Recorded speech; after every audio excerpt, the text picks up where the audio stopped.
Thanks also to Tracy Miller for invaluable advice during the editing process. And I am particularly grateful to King's College London for allowing me to take sabbatical leave to write this book at a time when all academics are under enormous pressure to publish quantities of primary research. Very many thanks, too, to Muriel Anderson, Cecilia Storr, and Gay Watson for generously giving their time to read and comment on the draft manuscript. I accept full responsibility for the final version. To Richard Gombrich, colleague and friend, thank you for untold advice, criticism, and support, not just in respect of this one project. And to Claire Palmer, for so long a wonderful sounding board and exchanger of ideas and thoughts, page 107 is especially for you. Chapter 1. Reason and Belief. Richness and diversity in Indian thought. India has a long, rich, and diverse tradition of philosophical thought, spanning some 2.5 millennia and encompassing several major religious traditions.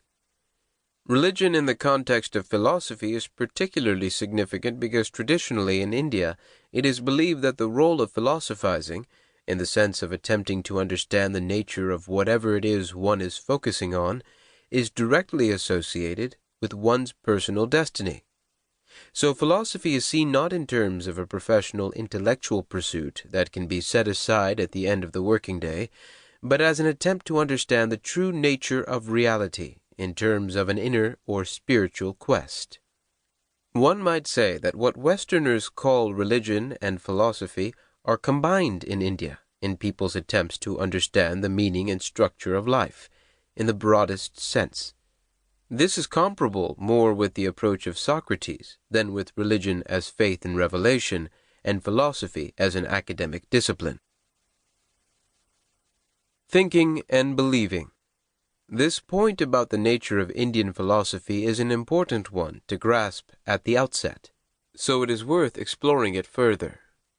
In the West, certainly since the great German philosopher Immanuel Kant separated God from what he thought could be learned about the nature of things by means of reasoning, there has been a clear divide between philosophy and religion. Religion has been seen as a field in which leaps of faith are not just permitted, but sometimes required. Primacy may be given to what certain people state to be the case simply because of who they are, that is to say, what they say is taken as true regardless of whether or not it is demonstrably or even arguably true, and varying degrees of otherness are found, such as a transcendent God, beings whose status and or knowledge is in some sense superhuman or supernatural, and or various kinds of superhuman or supernatural power sources. All or any of such factors are believed by adherents of the different religious traditions, either unquestioningly or within a questioning framework, and as such, these people are known as believers. A key point for believers is that they also believe that practicing their religion is directly linked with their destiny. The details of this relationship vary.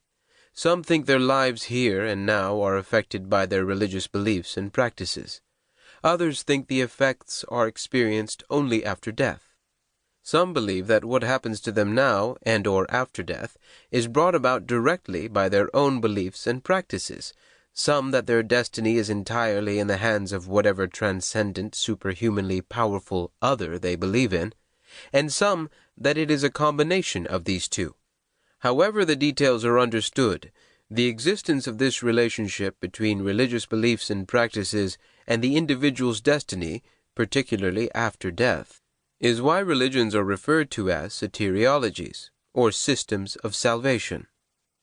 Religion as soteriology, from the Greek word soter, meaning savior. In common usage, it is not necessary for a system to hold that there is an actual savior figure for the system itself to be termed as soteriology. The key point is that the destiny of the believers in question is thought to be directly connected with their beliefs and practices. In contrast to this, since Kant, the discipline of philosophy has been primarily concerned with the investigation of what can be known of the nature and structure of reality by means of rational argument alone.